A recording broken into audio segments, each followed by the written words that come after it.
All right, check 1 2 1 2. Hello and happy Saturday. This is, I finally came up with a name, I think. Khemi Gets Cozy, the podcast, episode 2. Is it? Yeah, wait, actually, either is episode 2 or 3. I don't know anymore. But anyway, episode 2. This is about August reflections and talking about what I would deem as my simple September. I don't feel like going into complete whisper right now, but I think just about here is fine. Let's just hop right into it. The lessons, top 3, top 5, or just one, whatever I can think of, that I learned in August. One of the top lessons I've learned this August: boundaries makes a difference, but boundaries is actually action. So for me, I noticed I let things slide, or I let things come into my, circle, my bubble, that didn't really feel good, or felt like this is giving what I would have tolerated a year ago, 2 years ago, 3 years ago, 4 years ago, so on and so forth. And where I am at this stage in my life, I'm just not here to tolerate it anymore. And it all just came back to, without beating up on myself, it all just came back to, hey, Khemi, you don't like this. However, you keep entertaining it. You don't like situationships. Okay, then stop. Stop responding. Or better yet, because you are recovering avoidant attachment style, tell them how you really feel and throw caution to the wind of how they will respond, how they will react. But at least you spoke your truth and you set a boundary. Hey, you know what? I think we're just better off as friends. In other words, let's not carry on in such a way that this is giving situationship vibes. This is giving textuationship. This is giving staying in the talking zone, but that's just all it is. It's just, I am just someone. I am just a notification that you have. I am just a dopamine hit that you have when you come home from a long day of work. And that's not enough for me. As is on my end, that's not enough for me on the other side. I'm good on wasting time in that way. Love to communicate, love to socialize, but the lesson once again is, if I don't like it, stop. If I don't like it, say it. If I don't like it, leave it alone. Don't even respond. No response is a response most times. So yeah, that was definitely lesson 1, boundaries, but boundaries followed up with action on my end. Number 2, oh man, it just came to me actually, because I really experienced it towards the end of August, I believe. But lesson number 2 is fun. Have fun. Open the door, leave the door open for fun to come in. Let my heart sing, allow my heart to sing. The room will be taken care of.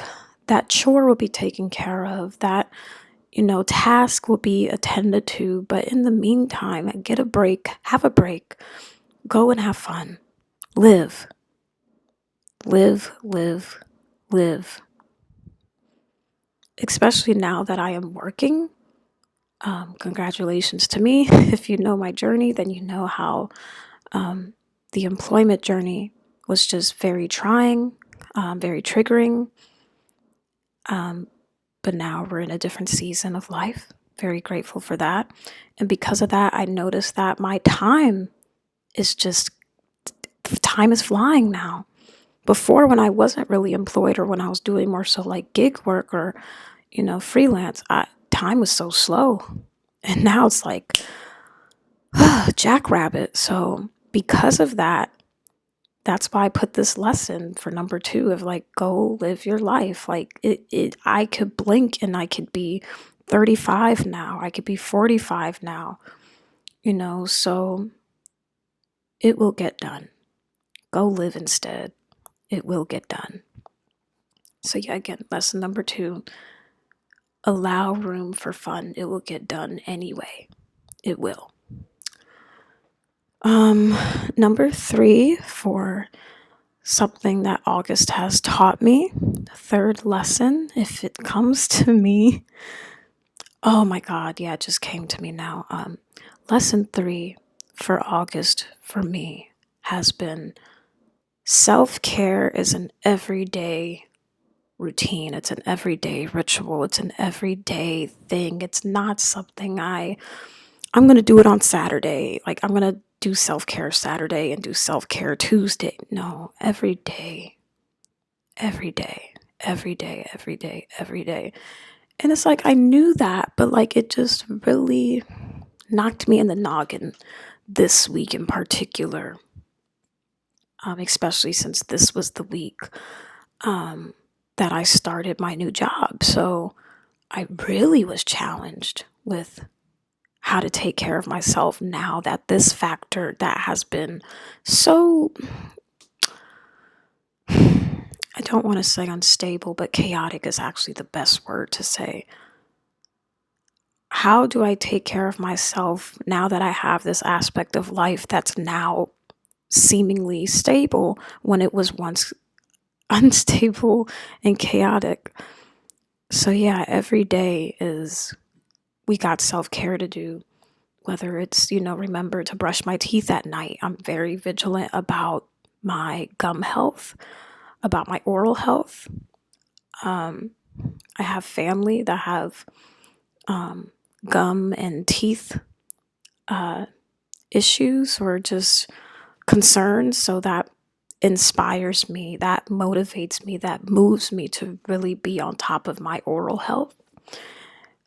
But little things like that really do make a difference right before I hit my bed for the sleepy town time. Because it's like I really took care of myself. Because not everybody does that. Not everybody brushes their teeth before bed. Not everybody, even flosses at all. So, and there's no way of saying, oh, I'm better. Like, that's not the case. I just hold myself to a certain standard when it comes to my quality of life, my quality of being, my quality of how Khemi needs to take care of herself in order to like sleep peacefully at night type shit. And so, yeah, it's like now, like what my self-care for right now, with that same lesson of self-care being a daily commitment, a daily choice, a daily non-negotiable, keeping things simple. So, I have these these teeth whitening strips. Okay, I have them, but I don't have to use it every single day. Like for right now, we can use it on the weekends until we get another box type thing. You know what I mean? Like it feels like it adds too much on my plate right before I go to bed. So just keeping it to let's just floss and brush my teeth. Sometimes wash my face. My face is dry, so I don't always wash it like I used to because I want to keep some moisture. I don't know if it's working. I'm still learning. So, but things like that, just keeping things simple is my self-care right now. So you could actually say that lesson was broken up into like 3A and 3B. Self-care is a choice every day that's got to be made and it's got to be simple. Let's move on. I feel like those were very solid top 3 a 3A, 3B lessons for August. On to my victories. Okay. I actually had a lot of victories, so let's see what first pops up for me. So before I started my employment, I was probably during the process of preparing for my interview, actually that same week, now that I think about it. I remember my mom And I bring that up to say because I just had more free time.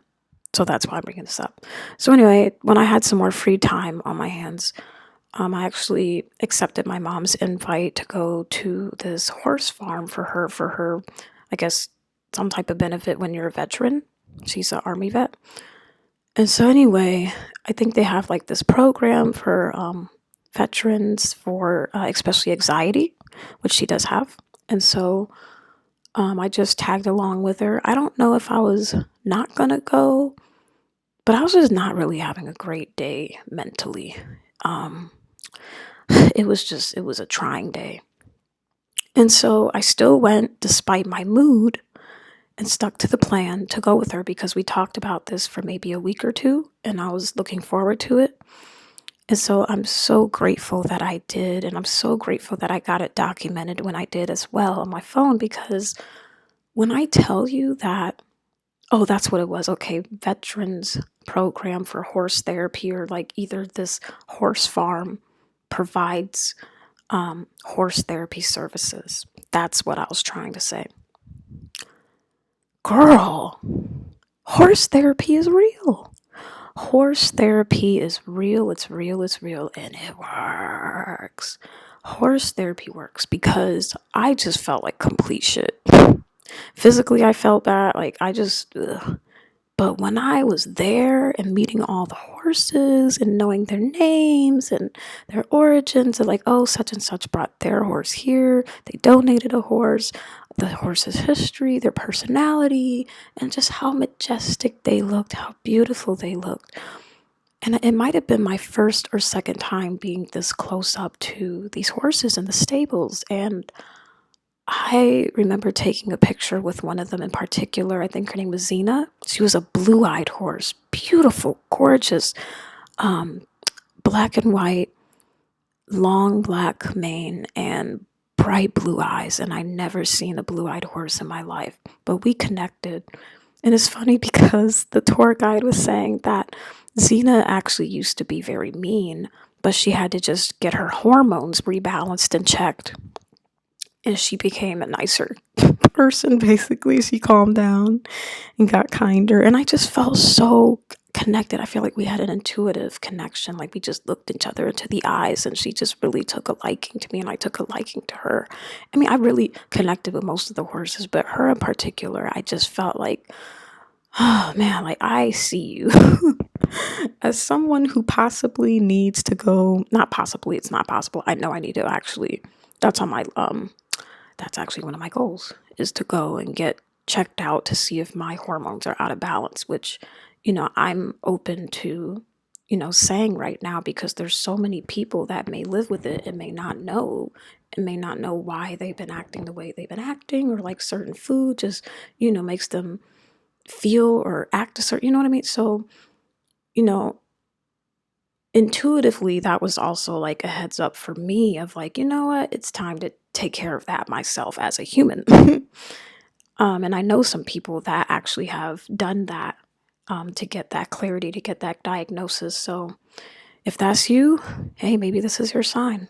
But anyway, felt a connection, took pictures with her, took video, and my heart just melted. And they are just these, like, I don't know, unless you've seen a horse or touched a horse, like, you just don't know. But like, for those that know, they're just so majestic. Just their presence just brought me comfort. It brought me release. It brought me ease. It brought me just relaxation. And we did not ride these horses. So this was not the therapy itself. This was just a tour to just show us what they got, who are they, the company and why, or the farm and why they do it, and etc. There were several victories here. For one, I disregarded my mood and I stuck to the plan because I knew in my heart, my place of innocence, my place of purity, my place of who I really am, bigger than this mood. I'm bigger than this mood that I'm in. I still went to the farm and I still remained open. And I took a break from the woes that were clouding my mind to literally be somewhere different. And I had the opportunity in my hands, so why not? So that, but the victory of like, oh my God, I just learned that I want to like actually learn more about horses. I learned that I possibly have a passion for horses. And someday, one of my dreams is to definitely, ride a horse and have my own horse probably down the line in life or whatever. But whatever happened, like I remember it was night and day when I came to the farm versus when we were leaving the farm. I felt so relaxed. So the power of just being somewhere to help shift the energy, to help shift out of that stagnant, you know, negative mood, especially someone such as myself, where moods is something I've been challenged with before, is getting out of my moods, like accepting them, but not staying in them and staying in that place of self sabotage, because that's one of the ways that I could definitely self sabotage. I'm very aware of that. And I know I'm not alone. So if that's you, you're not alone. You're not alone. So yeah, that was a big, big victory with many victories in between about that. And even now I'm smiling, reminiscing about it. So the horse therapy, learning about possible passion about horses, definitely confirming that I will be on a horse, period.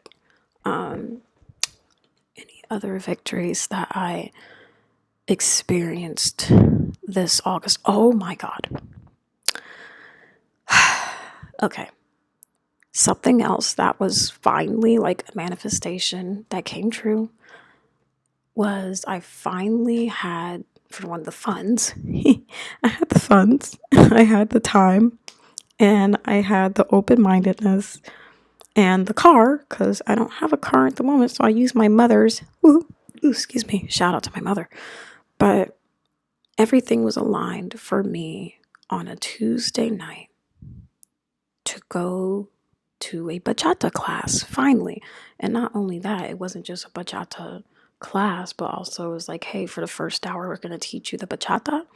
And then we're going to go ahead and have a bachata dance social from like 9 to midnight type thing. And I went by myself. I was so terrified on so many levels because it's somewhere new that I never been. And I was just feeling a little shy-ish. I'm not really shy for real, but just shy-ish of like, oh, I'm probably going to only know the instructor and that's it. And shy just regards of my dancing, which I feel like that's probably a episode for another time, or maybe a YouTube me on screen type of episode. But anyway, yeah, I went ahead and used my $10 little, got my admission, because it only costed $10, thankfully. And although the instructor that invited me to this event was not there, whoever filled in her space and place to instruct and host for the night, I really enjoyed it. Shout out to Duvall. Shout out to Lounges in Cleveland. That was the space that we were in, and it was just like the outside was looking sketchy. I'm talking about the building now, the place of the dance. It was very sketchy. Very sketchy. I was like, am I at the right place? Like, am I gonna get snatched up? Am I gonna get kidnapped? Like, but no, when I opened the door, very warm and very welcoming.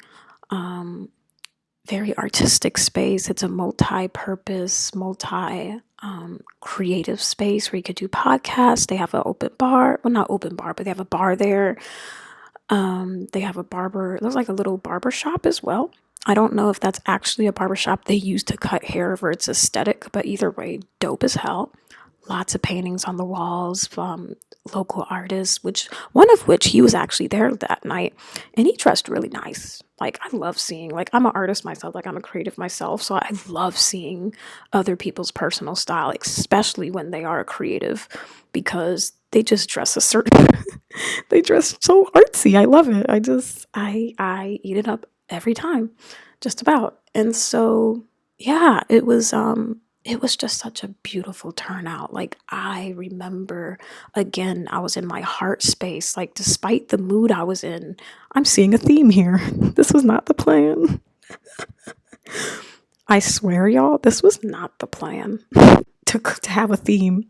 Because now I'm like, dang, this was another, like, girl, you was in your mood. Because I was literally, despite it being what I wanted, I was in the place of like, I'm in this mood of like, I kind of want to stay home.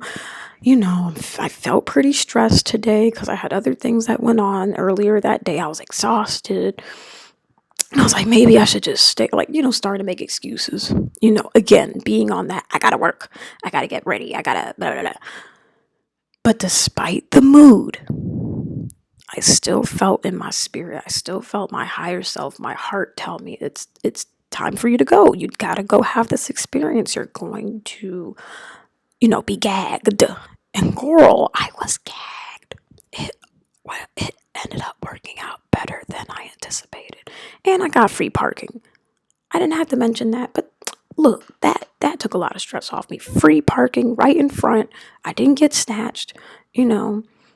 But not only that, I did see some familiar furry faces, which I loved. So it was great to reconnect with them and be amongst other artists and other creatives.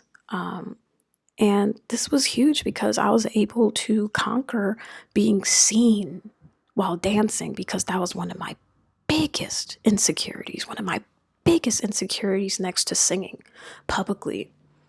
And this ironic because I've done both. Shout out to the theater kids. Shout out to the performers. Once a theater kid, always a theater kid, period. So even though I already done those things, I still had an insecurity, the singing and the dancing. And so here I was dancing. But not only that, dancing the style that I always wanted to dance, which is bachata.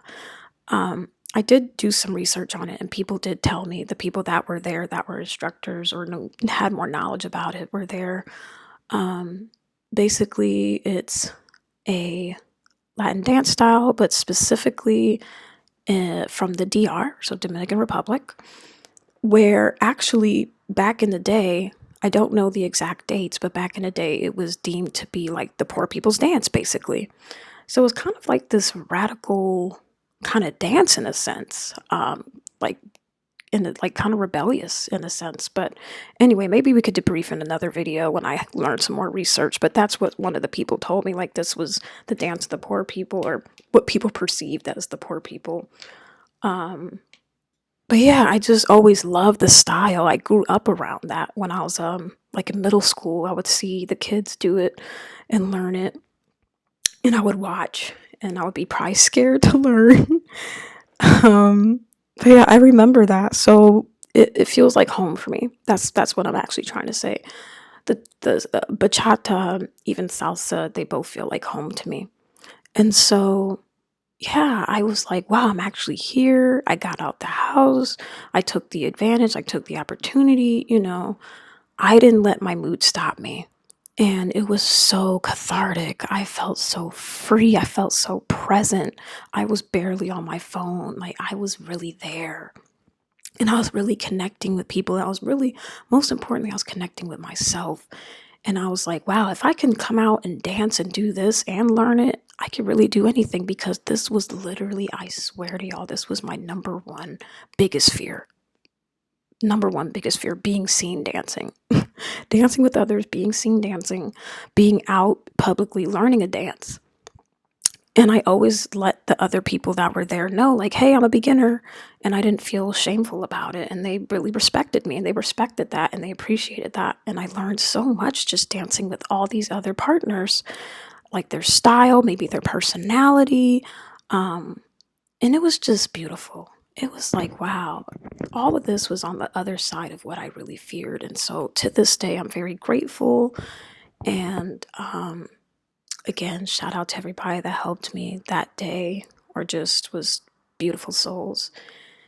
And oh yeah, one of the other highlights was like connecting with someone that I really admire, that I really respect, and I really love his artistry, and I really love just his creative mind. And I was just really glad that I was able to bump into him, because we just caught up a bit.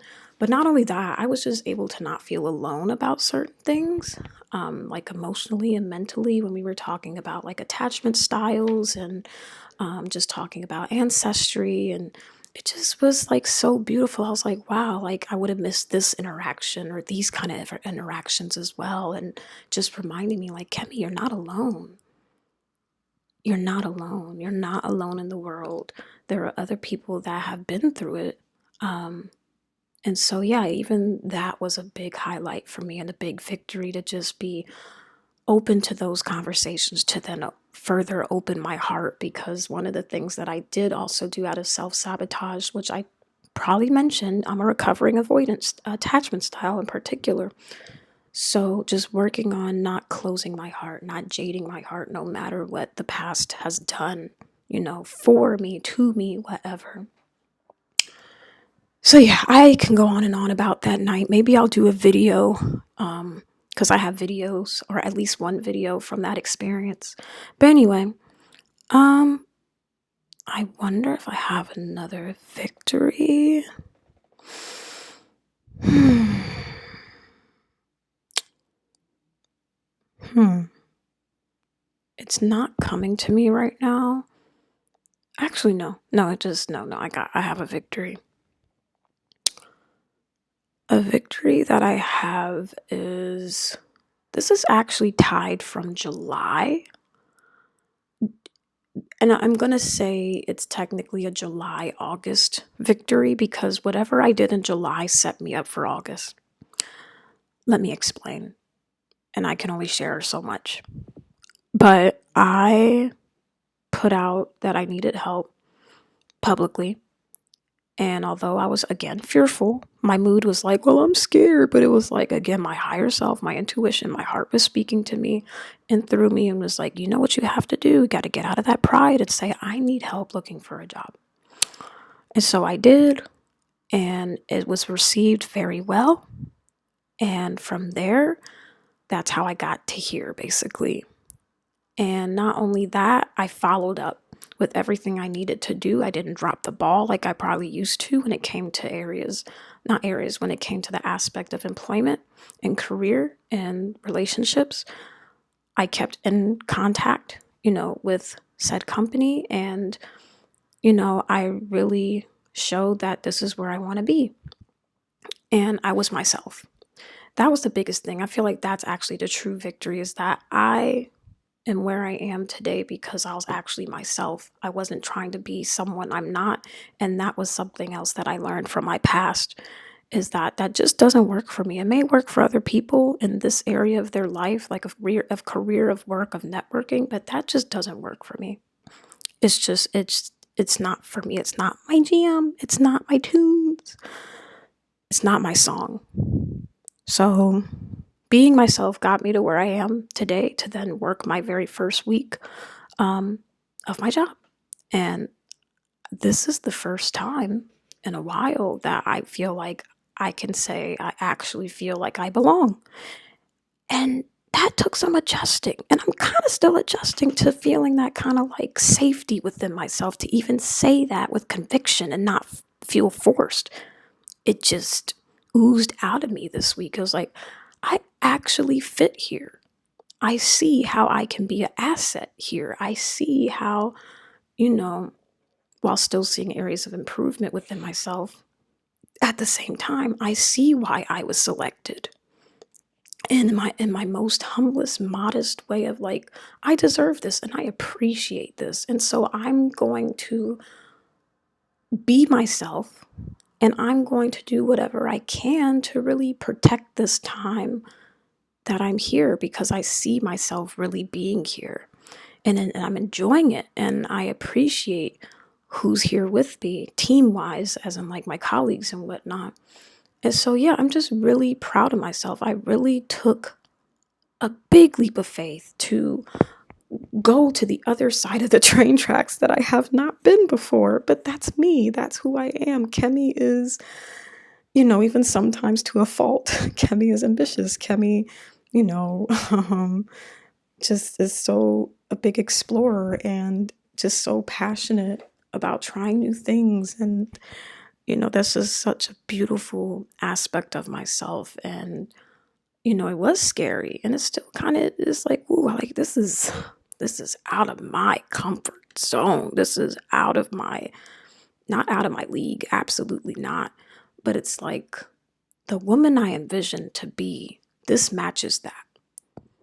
This matches that. I mean, she's in me. She's inside me. That's why we got here, So my victory was that I was able to maintain a blessing that came in July and show up for it despite what things may have looked like on the surface and around me. And I still just kept the faith, and I'm still keeping the faith.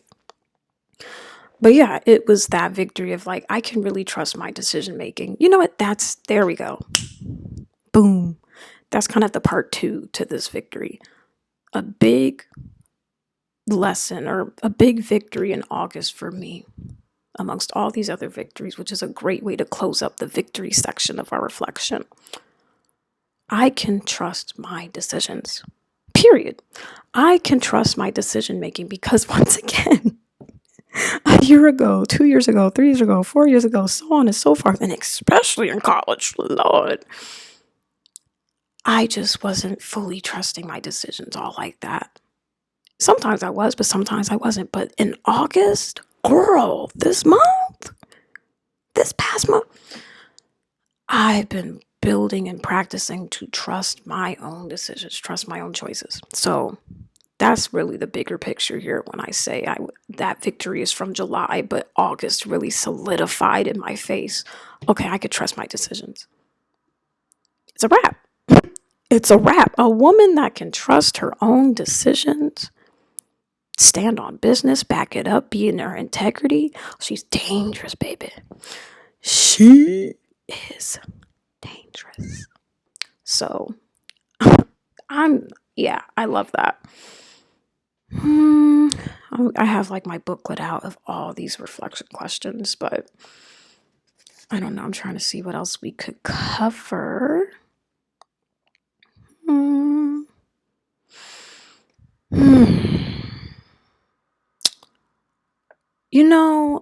This one right here says, what do I want to bring to next month and what do I want to leave behind?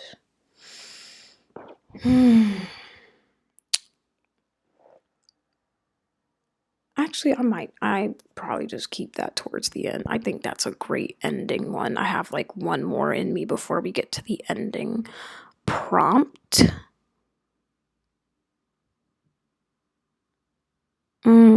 What aspects of... No, that's something else. No, I don't want to do that. No.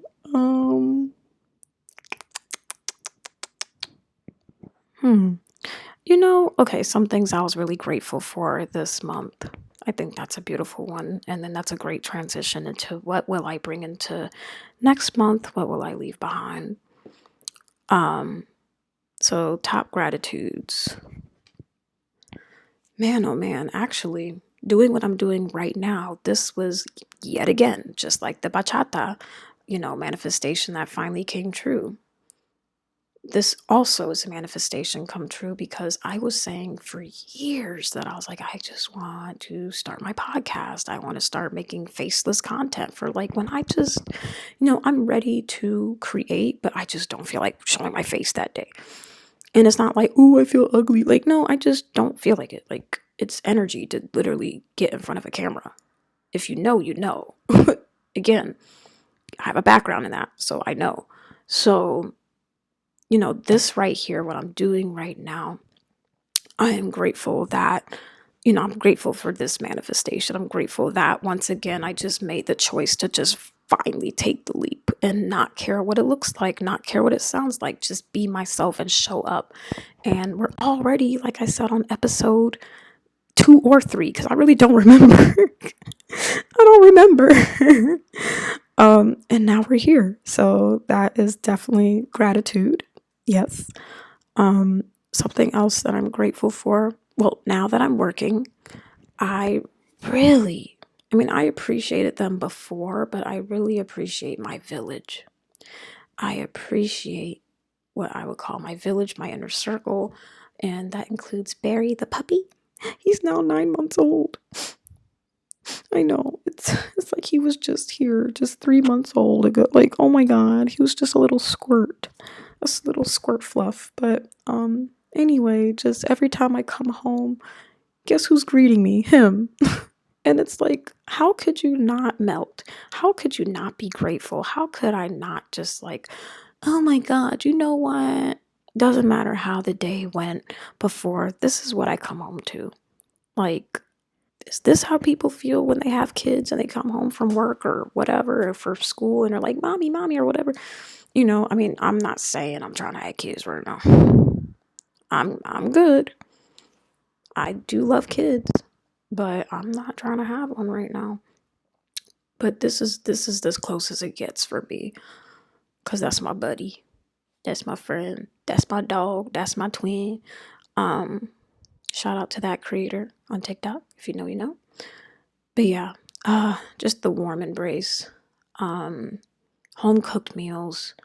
That, oh my God, yeah, the gratitude of that. Oh my gosh, home cooked meals, just being greeted at the door, having shelter, like just having a place to live, period. Yeah, I'm not in my own place just yet, but I am under a place that's safe, with someone that I love, that I feel safe with. So, and I'm not feeling shame about that anymore. And I think that shame is long gone, to be honest. Um, so yeah, just grateful for my village, grateful for my friends, grateful for my family, grateful for, the puppy, grateful to have a safe haven.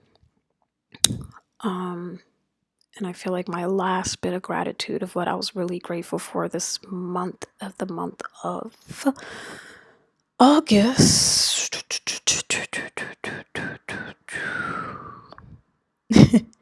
This may be funny, but I'm serious. But like, I picked up a hobby to start using. Not start, but I picked up the hobby maybe a few months ago or a month ago. I don't know. But really, this month I was pouring into my GarageBand app and making music, whether it's good or not. I don't care.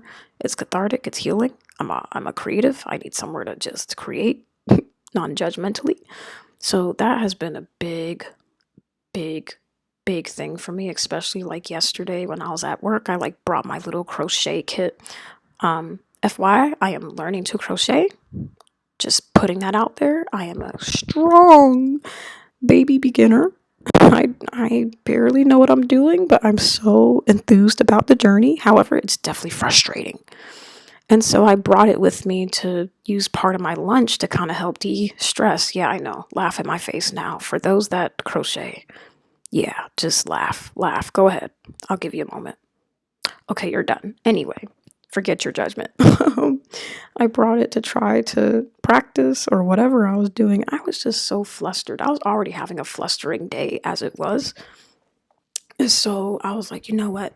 Whatever. I'm going to go ahead and just hop on my little garage band with the little 20 minutes I have left in this break, because I will be damned to leave from this break and I did not get to decompress and I didn't get to do something to help balance that stress and worry that I was feeling. So, yeah, that actually helped. And I'm not going to lie, I feel like I'm getting a little better. I feel like I'm getting a little better with my beats. So, it was just the gratitude of like, I'm glad that I kept this in my back pocket, like as a hobby to express myself and have a safe space, but also like, that I thought outside of the box and was like, why not do it at work? I'm just not going to freestyle at work, because that's the other thing that I do on some of these beats. I just do like funny freestyles. It gives like Issa Rae vibes from Insecure, but also if you're really an OG, you know about Awkward Black Girl series, or the Awkward Black Girl series. Shout out to that. Love that show so much. But yeah, that's what really brought me a lot of joy. I was able to pull myself again out of the mood. Again, this was not planned to be the lesson or the theme in August, get myself out of the mood. But sticking to the plan of what do I know actually helps me pull out of that guck and that ick and that, swampy feeling, I guess you could say. And it helped. It worked. I did my best not to laugh too hard in the break room playing it. I had my headphones in, thankfully. But I was like, oh man, if I wasn't at work, I would be freestyling like crazy right now. I would just be going in. But yeah, that's what I'm grateful for, having that hobby when another hobby pissed me off. Because Facts. It's just real. Sometimes it's like that. Sometimes the hobbies ain't relaxing. You got to go on to the other hobby that was. Excuse me. You got to use the other hobby that's cozy and relaxing. Okay, y'all. I'm kind of tired of talking, so we got to wrap this up with at least last one last prompt. Ooh. Okay, you know what? Remember when I said we were going to do what am I going to bring into the next month and leave behind in August? I feel like this actually can be combined with this other prompt. What advice would I give or letter of encouragement would I give to past Khemi? So August 1st, 2024 Khemi, based on where I am today at the very end of August. Or by the time y'all listen to this, it's probably already September. If I release this, of course, and not keep it to myself, but we'll see. Okay, so what advice or letter of encouragement would I give August 1st, 2024, Khemi, given where I am today? Ooh, I would be like, girl, you are in for a ride. It'll be very bumpy, but it'll be so fun. But it'll only be fun if you get out of your head, get out of your mood, stop trying to find the answers and overconfirm and all that kind of stuff. Get up and go have that experience. It's in your lap. Go have it. You'll be all right. The room will be taken care of. Whatever task you got, it'll be taken care of. Don't try to make an excuse. Go live. Go live. Get out of your head and go live outside of your head. Like for real. Be seen. Be seen. You're magnetic. It's gonna happen. So, it is what it is, but go be seen. Go be seen being yourself at that. And, don't feel like be kind and have boundaries and not feel like you have to be so, married to conversation with a lot of people if you just don't have the energy or if you're just not interested. Just let it go. Like, it's okay. You can let go. We can let the people pleasing go because I know that's what it is. But yeah, just be seen, be heard. Who cares? Get out of your mood, stick to the plan of following your heart, and things do get taken care of. And continue to vocalize your truth and have those healing conversations because you are actually really making progress when it comes to beating old patterns of avoidance. So I'm proud of you.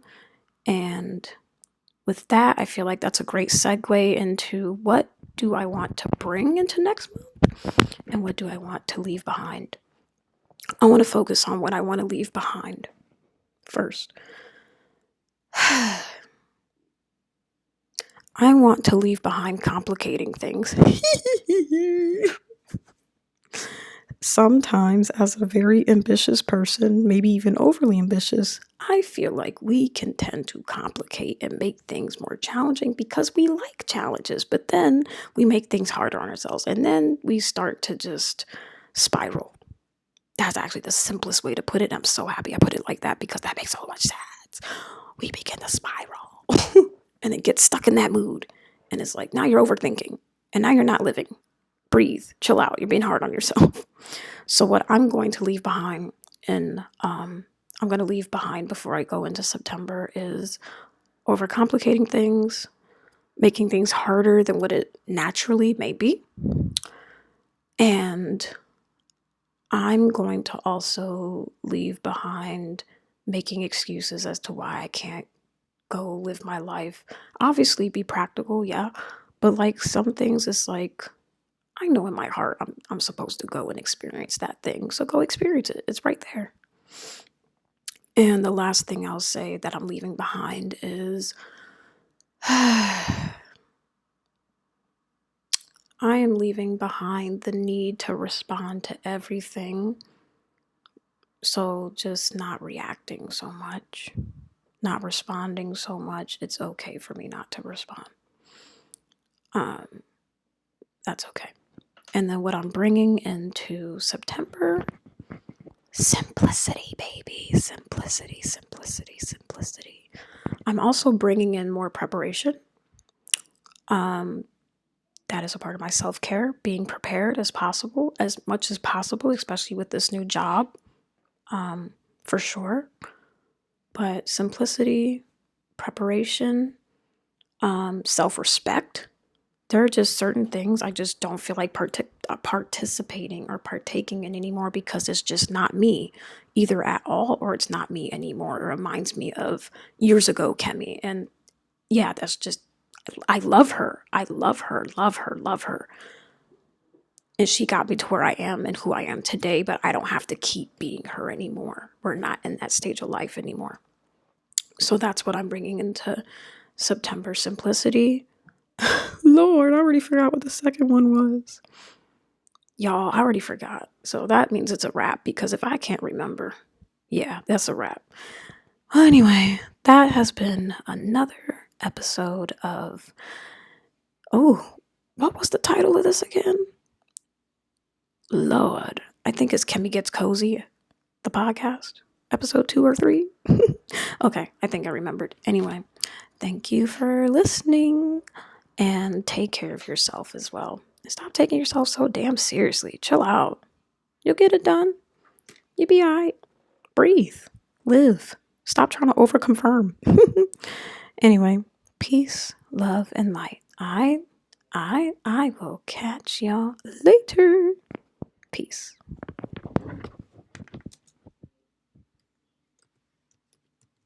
I have to try to log back into my laptop, so you're hearing clicks, but no. Anyway, peace, love, and light. I catch y'all later.